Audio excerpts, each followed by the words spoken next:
भारत स्वतंत्र झाल्यानंतर औद्योगिक विकासाला गती देण्यासाठी 1948 मध्ये भारतीय औद्योगिक वित्त महामंडळाची स्थापना झाली. भारतीय भारतीय वित्त भारतीय औद्योगिक वित्त महामंडळाची स्थापना कधी झाली? 1948 मध्ये, म्हणजेच भारताला स्वातंत्र्य मिळाल्यानंतर. तर ही स्थापना का बरं झाली असेल? तर ही स्थापना अशामुळे झाली की औद्योगिक जे प्रकल्प आहे, औद्योगिक जो विकास होणार होता, त्यासाठी औद्योगिक प्रकल्प लागणार होते, ते प्रकल्पांना मिळणारे कर्ज हे दीर्घ मुदतीचे असावे, म्हणून या हेतूने या महामंडळाची स्थापना झाली. तसेच त्याच पुढे येऊन 1954 मध्ये औद्योगिक विकासाला चालना मिळण्यासाठी भारतीय औद्योगिक विकास महामंडळाची स्थापना झाली. म्हणजे आधी या औद्योगिक विकासाला गती देण्यासाठी कुठल्या मंडळाची स्थापना झाली? भारतीय औद्योगिक वित्त महामंडळाची. आणि औद्योगिक विकास अधिक व्हावा, त्यामध्ये अधिक नवीन नवीन बदल व्हावे यासाठी त्यामध्ये सुधारणा होऊन भारतामध्ये औद्योगिक महामंडळाची भारतीय औद्योगिक विकास महामंडळाची स्थापना झाली. तर या औद्योगिक विकास मंडळाची स्थापना झाल्यानंतर भारतामध्ये कोणकोणते उद्योग विकसित झाले, कुठकुठले व्यापार विकसित झाले, ते या पाठामध्ये बघणार आहोत. म्हणजे भारतामध्ये औद्योगिक विकासाची सुरुवात झाली, स्थापना झाली, त्याच्यामध्ये नवीन नवीन बदल झाले, त्यामध्ये सगळे कोणकोणते उद्योग सुरू झाले, कोणकोणते व्यापार सुरू झाले, ते या पाठात आपण आज बघणार आहोत. पहिला आहे वस्त्र उद्योग.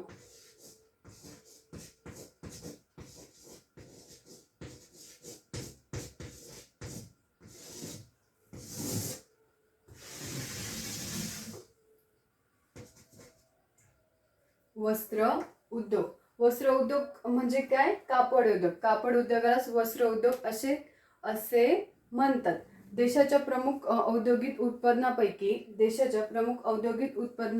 वस्त्र उद्योगाचा वाटा हा 14% आहे. म्हणजे एकूण पूर्ण देशाच्या वस्त्र उद्योगापैकी 14% वाटा हा कशाचा आहे? वस्त्र उद्योगाचा आहे. वस्त्र उद्योगाचा आहे. वस्त्र व्यवसायामध्ये काय केले जाते? यंत्रमाग असते व हातमाग असते. यामध्ये दोन प्रकार असतात, ते म्हणजे यंत्रमाग व हातमाग. यंत्रमाग म्हणजे यंत्राने कापड बनवले जाते. वस्त्र म्हणजे कापड. यंत्रमाग म्हणजे यंत्राने कापड बनवले जाते. वस्त्र उद्योगामध्ये काय आहे? यंत्रमाग. यामध्ये यंत्राने कापड बनवले जाते.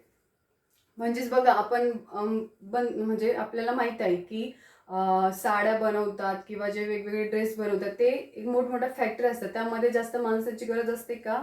नसते. आणि त्यामध्ये दुसरा प्रकार आहे, ते म्हणजे हातमाग.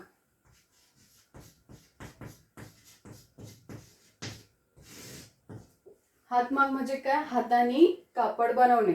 आपण बघतो हाताने स्वेटर विणतात, हाताने वेगवेगळे कापड शिवली जातात, त्याच्यामध्ये खूप श्रम लागतात. म्हणजे हातमाग हे श्रमप्रधान आहे.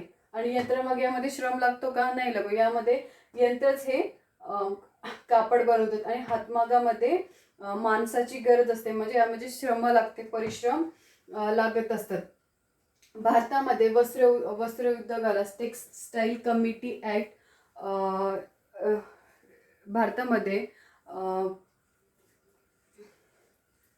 भारतामध्ये वस्त्र उद्योग हा सर्वात मोठा उद्योग मानला जातो.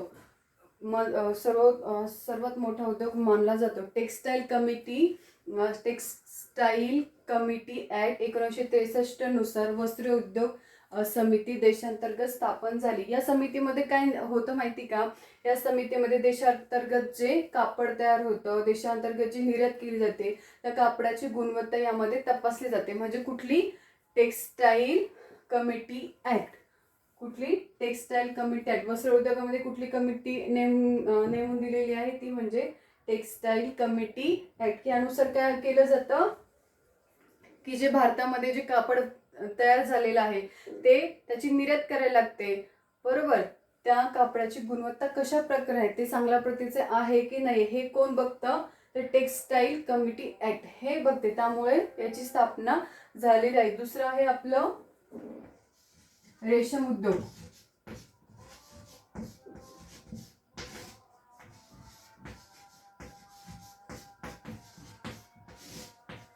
रेशम उद्योग. रेशम म्हणजे काय, रेशम पण एक प्रकारचा धागाच आहे. वस्त्र उद्योगाच्या मंत्रालयाच्या अंतर्गत हा उद्योग येत असतो. रेशमापासून काय बनतं, वेगवेगळे कपडे बनतात. वेगवेगळ्या म्हणजे रेशमापासून फक्त कपडेच बनले जातात, तसं वेगवेगळ्या वस्तू देखील बनतात. पण ते कशाच्या अंतर्गत येतं, वस्त्र उद्योगाच्या अंतर्गतामध्ये येतं. वस्त्र उद्योगाच्या मंत्रालयाच्या अंतर्गत हे रेशम उद्योग येत असतो. रेशमी किड्याच्या जाती. रेशम कशापासून बनते, रेशमी किड्याच्या जाती व रेशमी किड्याच्या जाती, तसेच तुतीच्या झाडाचे संशोधन, झाडांवरील संशोधन, हे तुतीच्या झाडांवरील संशोधन हे कुठे केलं जातं, बंगळूर येथील सोरोबायोटिक्स रिसर्च लायब्ररी येथे केले जाते. कुठे केलं जातं हे, बंगळूर येथील सोरोबायोटिक रिसर्च लायब्ररी इथे ते केले जाते. रेशमी उद्योग हे प्रामुख्याने कुठकुठे आहे भारतामध्ये, तर ते आंध्र प्रदेशमध्ये आहे, तसेच ते पश्चिम बंगालमध्ये आहे, तसेच जम्मू काश्मीर आणि कर्नाटकमध्ये आहे. आपल्याला माहित आहे, आपण जेव्हा जम्मू काश्मीरमध्ये जातो तिथे रेशमाचे म्हणजे त्या लोकांनी रेशमी कपडे घातलेले असतात. रेशमाच्या धाग्यांनी विणलेले कपडे त्यांनी परिधान केलेले असतात. तर आपलं तिसरं आहे वाहन उद्योग.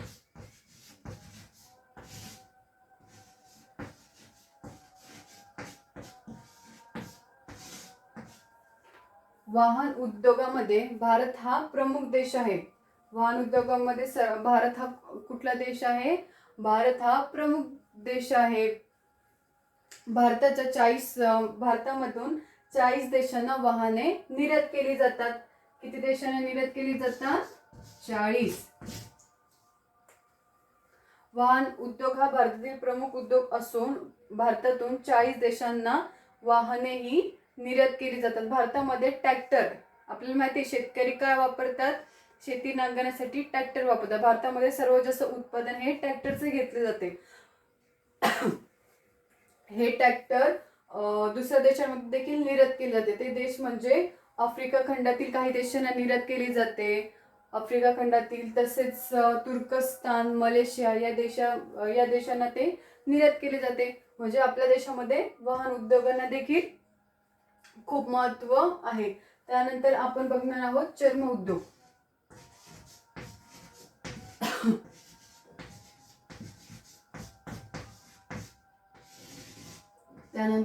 त्यानंतर आपण बघणार आहोत चर्म उद्योग. भारतामधील हा सर्वात प्रमुख उद्योग आहे. चर्म उद्योग म्हणजे चामडा. सर्वांना चामडा माहित असते. भारतामध्ये चामड्याचा देखील उद्योग केला जातो. तो एक प्रमुख उद्योग आहे. भारतामध्ये चामडे हा निर्यातीभिमुख उद्योग आहे. चामडा उद्योग हा सर्वात मोठा उद्योग असून तो निर्यातीभिमुख उद्योग असा मानला जातो. बरोबर. आता आपण काय काय बघितलं, वस्त्र उद्योग, तसेच यंत्रमाग. वस्त्र उद्योगामध्ये काय येतं, यंत्रमाग आणि हातमाग. तसंच आपण बघितलं रेशीम उद्योग. यामध्ये रेशमाच्या किड्याच्या जाती तसेच तुतीच्या झाडांवरील संशोधन हे बंगळूर येथील सोरोबायोटिक रिसर्च लॅबोरेटरीमध्ये केले जाते. तसेच वाहन उद्योग मध्ये काय आहे, याच्यामध्ये कुठला देश हा प्रमुख आहे, भारतामध्ये भारतामधून 40 देशांना हे वाहने निर्यात केली जातात. त्यामध्ये 2 व्हीलर 4 व्हीलर असेल, ट्रक असतील, अजून ट्रॅक्टर असतील. पण सर्वात जास्त कशाचं निर्यात केलं जातं ते म्हणजे ट्रॅक्टरचं. आपल्या देशातील ट्रॅक्टर हे दुसऱ्या देशामध्ये निर्यात केले जातात. ते देश कुठले आहे, आफ्रिका खंडातील काही देश आहे. मलेशियाला आपले ट्रॅक्टर विकले जातात. तसेच आफ्रिका खंडातील पण काही देशांना ट्रॅक्टर विकले जातात. तुर्कस्तानमध्ये देखील आपले ट्रॅक्टर विकले जातात. चर्म उद्योग हा देखील सर्वात मोठा उद्योग असून तो निर्यातभिमुख उद्योग आहे. म्हणजे त्याचं निर्यात केलं जातं, त्याची आयात केली जात नाही. आपल्या भारत देशामध्ये चर्म उद्योग हा खूप जास्त आहे म्हणून त्याची निर्यात केली जाते. ज्या जे उद्योग, जी वस्तू आपल्याकडे तयार होते त्या गोष्टीचे निर्यात केली जाते. म्हणजे जी वस्तू आपल्याकडे जास्तीत जास्त प्रमाणात आहे त्या गोष्टीची निर्यात केली जाते. आणि जी गोष्ट आपल्याकडे अधिक प्रमाणात आहे, म्हणजे आपल्याकडे सपोज आपल्याकडे समजा मीठ हे जास्त आहे, बरोबर, त्यामुळे आपल्या मिठाचे उत्पन्न हे निर्यात केले जाते. पण आपल्याकडे जर चिनी मोबाईल्स वगैरे असतात बघा, आपण आता मार्केटमध्ये बघतो चीनचे मोबाईल्स, ते आपल्याकडे त्या कंपन्या कमी आहेत म्हणून त्या देशामधून मोबाईलची आयात केली जाते. आयात आणि निर्यात म्हणजे काय? निर्यात म्हणजे आपल्याकडे जास्त असणाऱ्या वस्तू, गोष्टी, साहित्य, मग ते कुठल्याही प्रकारचं असो, ते कापड असो, एखाद्या त्या काचेच्या वस्तू असो, किंवा काही पण असू दे, त्याची ते आपल्याकडे जर जास्त असेल तर त्या गोष्टींची आपण निर्यात केली जाते. आणि आयात म्हणजे काय? दुसऱ्या देशांकडून विकत घेण्याची प्रक्रिया म्हणजे आयात. आणि आपण देण्याची म्हणजे विकणे म्हणजे निर्यात, आणि घेणे म्हणजे आयात, बरोबर. त्यानंतर आपण बघणार आहोत मीठ उद्योग. हे सर्वांना समजलंय ना? त्यानंतर आपण बघणार आहोत मीठ उद्योग. भारत या देशाला समुद्र हा खूप प्रकारे चांगला लाभलेला आहे. म्हणजे हा भारत, आपल्या भारताचा नकाशा, भारत म्हटल्यानंतर आपल्या पुढे भारताचा नकाशा डोळ्यासमोर येतो. भारत म्हटलं की भारताच्या वरच्या साईडला हिमालय व बाकीच्या दोन्ही साईडला व खालच्या साईडला तो पाण्याने भरलेला आहे. आणि मीठ कुठे तयार होते? समुद्राच्या किनारी तयार होते. भारताला खूप मोठ्या प्रमाणात समुद्राची किनारपट्टी लाभलेली आहे, म्हणून तिथे जास्त प्रमाणात मीठ तयार होते. भारतामध्ये वार्षिक उत्पादन हे 200 लाख टन आहे. भारतामध्ये मिठाचे उत्पादन किती आहे? 200 लाख टन. लक्षात ठेवा सर्वांनी.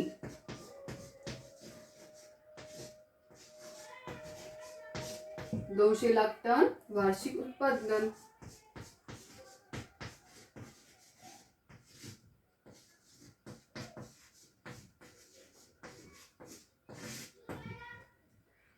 $200 लाख टन काय आहे? वार्षिक उत्पादन. मिठाच्या उद्योगामध्ये सर्वात प्रमुख देश कुठला आहे? भारत. कुठला देश आहे? भारत. याचं कारण माहिती का कोणाला? याचं कारण असं की भारताला समुद्र किनारपट्टी ही जास्त प्रमाणात लाभलेली आहे, म्हणून भारतामध्ये मीठ उद्योग हे सर्वात मोठ्या प्रमाणात होते. तसेच आयोडीनयुक्त मीठ हे मिठाचे उत्पादन हे 60 लाख टन इतके होते. भारतामध्ये मिठाचे वार्षिक उत्पादन हे किती आहे? 200 लाख टन. आणि आयोडीनयुक्त मिठाचे उत्पादन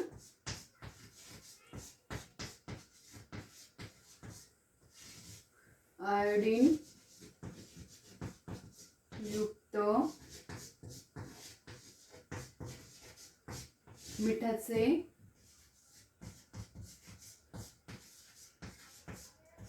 उत्पादन हे किती आहे? 60 लाख टन.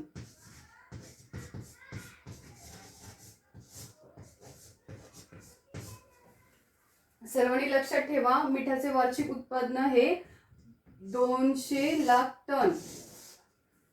मिठामध्ये 2 प्रकार आहे, एक म्हणजे साधं मीठ आणि दुसरं म्हणजे आयोडीनयुक्त मीठ. आयोडीनयुक्त मीठ हे किती आहे? भारतामध्ये त्याचं उत्पादन किती आहे? 60 लाख टन.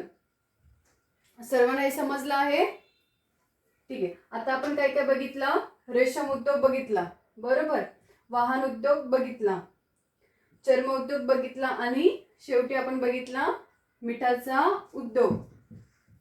ठीक आहे. हे सर्व उद्योग कधी सुरू झाले? जेव्हा भारताचा औद्योगिक विकास हा सर्वात जास्त होता. म्हणजे स्वातंत्र्योत्तर कालखंडानंतर भारताच्या औद्योगिक विकासाला चालना मिळाली. त्यानंतर त्याच्या विज्ञानामध्ये त्यांनी प्रगती केली भारताने. त्यानंतर त्याच्यामध्ये भारतातील तंत्रज्ञान विकसित झाले. वेगवेगळ्या शास्त्रज्ञांनी तंत्रज्ञानाला सुधारणा केली. त्यानंतर भारतामध्ये उद्योग व व्यापाराची स्थापना देखील झाली. नवीन नवीन उद्योग सुरू झाले. काही यंत्रांच्या सहाय्याने उद्योग सुरू झाले, तर काही